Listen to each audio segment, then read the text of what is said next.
듣기에는 어떤가요? 듣기엔 너무 좋지 않나요? 이걸 정상화시키려고 많은 노력을 하고 있고, 이제는 정말 집값이 떨어지겠구나. 이제는 정말 내가 살 집이 생기겠구나. 안녕하세요, 고종훈입니다. 오늘은 이제 반값 아파트, 공공분양, 천연주택, 듣기만 해도 솔깃한 이야기들, 솔깃한 조건들이 막 신문이나 기사나 영상에 나오고 있습니다.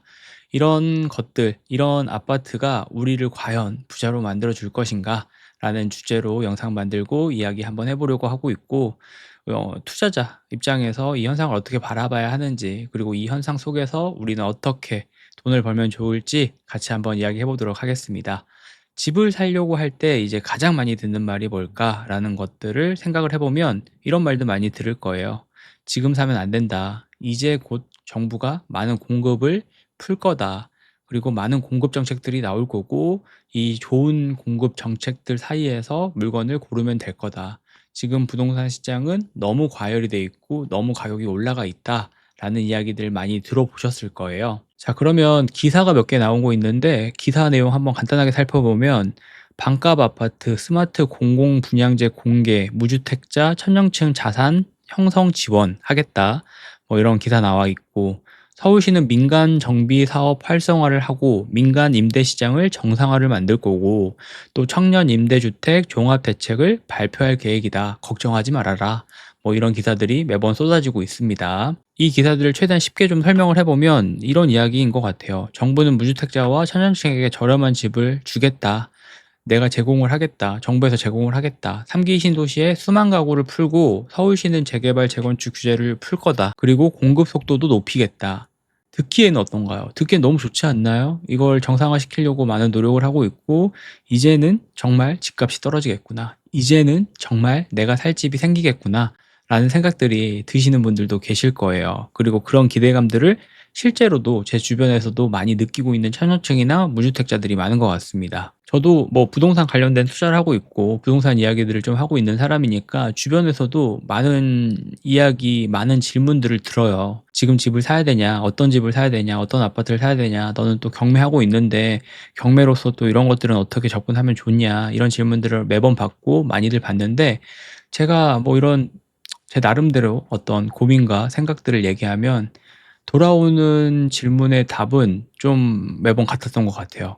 이제 집값 떨어질 건데, 아까 얘기했던 것처럼 정부가 어떤 규제나 정책에 의해서 현상들이 많이 바뀔 건데, 시장이 많이 변화할 건데, 그때까지 좀 기다려야 되는 거 아니냐, 기다리다 보면 좋은 조건을 살 수 있지 않냐라는 답변을 정말 많이 받는 것 같습니다. 그래서 이거 관련해서 한번 이야기해 볼게요. 저는 이제 투자자이기 때문에 투자자는 이 현상을 어떻게 바라봐야 하냐, 그리고 이 지금 말하는 것들이 얼마나 실행 가능성이 있냐, 그리고 이런 것들을 샀을 때 과연 우리가 부자가 될 수 있느냐, 이런 것들을 한번 살펴보면 좋을 것 같은데, 자, 그러면 우린 투자자 입장에서 한번 이 현상을 바라보면 황금성의 문제는 언제나 이 투자자에게는 아킬레스건 같은 겁니다.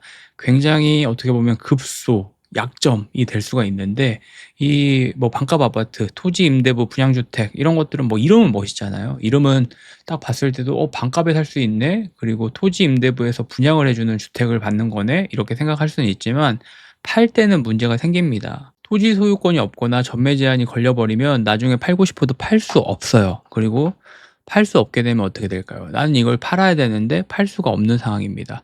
그러면 결국은 싸게 팔아야 돼요. 그래서 저는 좀 냉정하게 들릴 수 있지만 반값 아파트, 토지 임대부, 분양주택 이런 것들은 자산을 키우는 하나의 요소가 아니라 그냥 살 수 있는 집 하나 마련한 거다라고 생각을 합니다. 자산이라는 건 내가 이거를 팔 수도 있고 살 수도 있고 황금성이나 이런 부분에 있어서 자유로움이 좀 있어야 되잖아요.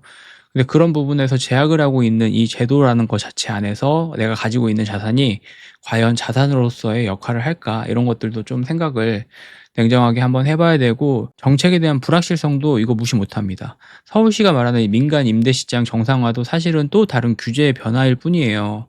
어제는 막았다가 오늘은 풀고, 이거 투자하다 보면 이런 거 너무 많거든요. 오늘만 보고 투자하는 건 아니기 때문에 내일도 봐야 되고, 뭐 10년 후, 20년 후 이 부동산이 어떻게 변할지, 그리고 10년 후, 20년 후에는 이 부동산을 사람들이 얼마에 사갈지, 이 부동산이 가치가 있는지, 이런 것들을 잘 예상을 해야 되는데 매번 정책들이 좀 바뀌잖아요. 투자라는 건 안정성이라는 게 좀 있어야 되는데 정부가 계속 이렇게 정책을 자꾸 흔들고 1년마다 뭐 얘기가 다르고 1년마다 내용이나 이런 것들 전달하는 것들이 매번 바뀌는데 어떻게 투자에 대한 안정성이 생길 수가 있겠어요. 이렇게 되면 방향이 계속 흔들릴 수밖에 없습니다. 우리가 운전을 하려고 하는데 내비게이션을 예로 들어보면 여기서 여기를 가는데 이 길을 안내해 주는데 갑자기 갈 때마다 매번 그 길을 바꾸고 내가 이 길을 가려고 하는데 매번 그 신호나 이런 거에 따라서 막 바뀌는 거예요. 그러면 그 내비게이션을 사람들은 쓰지 않겠죠. 그 내비게이션을 신뢰하지 않겠죠. 그런 내비게이션을 쓸 이유는 없으니까요. 그래서 제 주변에도 이제 정부에서 제공한 공공 분양 아파트에 당첨이 돼서 좋아하셨던 분이 있는데 지금은 좀 고민을 하시더라고요. 이 집을 팔 수도 없고 가격은 생각만큼 오르지도 않고 또 그 기회만큼 투자 기회를 잃어버리는 거잖아요.